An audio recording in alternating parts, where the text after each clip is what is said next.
An average day on Joe Biden, they've killed more Americans than any terrorist organization I know of. No one's going to convince me that not a single one of those 2 million gotaways didn't come here to do us harm. This open border was probably the biggest national security vulnerability this nation's ever seen. Under Joe Biden, you had 10.5 million people come to the border. Historic numbers every year, 4 years. Every year is a historic number. He kept breaking his own record every year. Most secure border in the history of this nation today. I go back to over 2 million gotaways under Joe Biden. 2 million people crossed the border and weren't vetted, weren't fingerprinted. And like I said earlier, criminal cartels in Mexico control the border. You don't cross the border without paying them off or working through them. So why did 2 million people pay more to get away? That scares the hell out of me. If you look at the numbers, under Trump 45, I think we arrested, in 4 years, we arrested a total of 13 people on terrorist watch lists. 13. By administration, they were getting more than 13 a day some days. So, on top of the terrorist organizations. But now, as you know, President Trump just declared, MS-13 and TDA, trying to Iowa, Venezuela terrorist organizations. And I pushed for the criminal cartels to be designated terrorists. Again, wasn't my decision, but I've been talking about this for years. President Trump did it. I think it's the right thing to do. A lot of people say, well, how do you consider them terrorists? MS-13 and trying to Iowa and the criminal cartels in Mexico? Because they've killed more Americans than any terrorist organization I know of. Mm-hmm. By the thousands. Not only that, these cartels in Mexico, they've killed thousands of journalists, prosecutors, judges. I mean, they run Mexico. Anybody thinks anything different, you're wrong. The criminal cartels in Mexico control that country. They did have operational control of their border, and we took it away from them.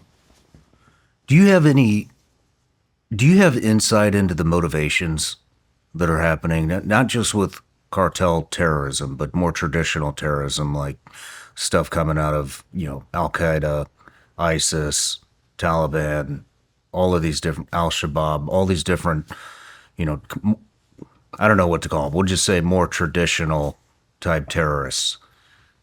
They want to destroy this country. I mean, I'm not a terrorism expert, but I read enough intelligence reports. We know they're here.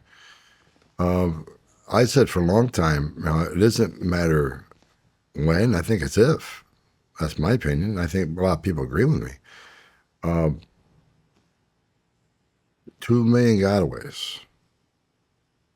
If we arrested 400 trying to get in, no one's going to convince me that not a single one of those 2 million gotaways didn't come here to do us harm. Mm-hmm. We were already shut down, 8 from Tajikistan not too long ago that were planning an inside attack. Luckily, the intelligence community got some chatter on that. We were able to shut it down. We got a lot of unanswered questions by the administration. How about the 2 that entered through Quantico Marine Base? That has never been fully, opened up to the American people what exactly that was. You don't hear anything about it. I'm looking into it now. But do I think there's terrorists that crossed during the Biden administration that's in this country right now? Absolutely. I'd be a fool to say I didn't think so. Do you know how they're setting up at all? I do not. Within the country? I do not know. I can just tell you, when it comes to Chinese, record amounts of Chinese nationals across the border. I've been around since 1984. These numbers exploded under Biden. And I know there's no way tens of thousands of Chinese nationals came from China to the United States. No way they came here without the cooperation of the Chinese government, Chinese organized crime. Just don't happen. Well, I think we all can agree to that. And what scares me more is why are they here? That scares me. We know they're already setting up, places outside of military bases. We don't have the spy balloon. Corporate espionage. I mean, and the vast majority, it wasn't like family groups coming across. These were most of them were, military-aged males, which again, is a real serious national security concern. Why they're here? I think, it's being investigated. We're looking into it, and hopefully we get some, I'm sure things are being done in the intelligence community that I'm not involved in right now, but deep national security concern. I've said it many times.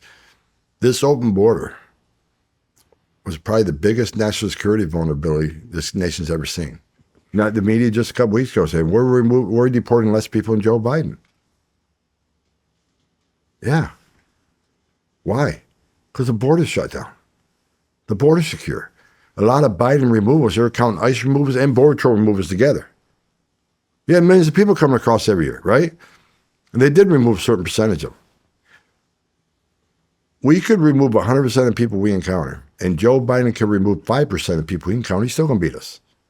The border was unsecure. You had 10.5 million people come across the border in 10 years.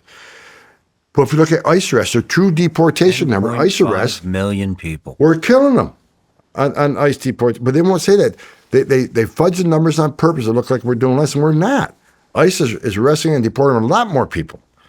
Under Joe Biden, you had 10.5 million people come to the border. Historic numbers every year in 4 years. Every year is a historic number. He kept breaking his own record every year. Same time, you have historic illegal immigration on the southern border. ICE under Biden had the lowest numbers of removals, arrests, that they arrested, not Border Patrol. No, lowest number of arrests and removals by ICE in the history of the agency. At the same time, you had unprecedented crossing on the border. We've turned that around. We got the most secure border in the history of this country right now. ICE is arresting about 3 times more criminals than Biden ever thought arresting. I mean, I remember. You look at the numbers right now, Shawn. An average day in Joe Biden. 1,800 gotaways that you and I talked about. Every day. 1,800. The other day we had 38.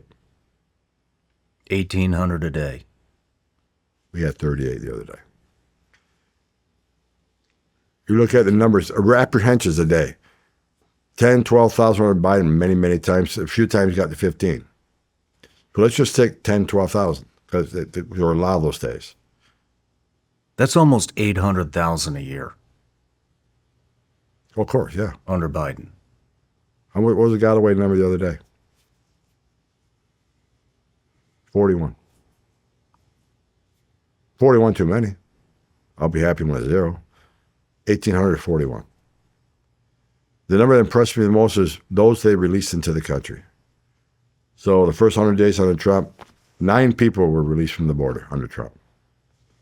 4 of them were material witnesses. We wanted them here to testify in a serious criminal case.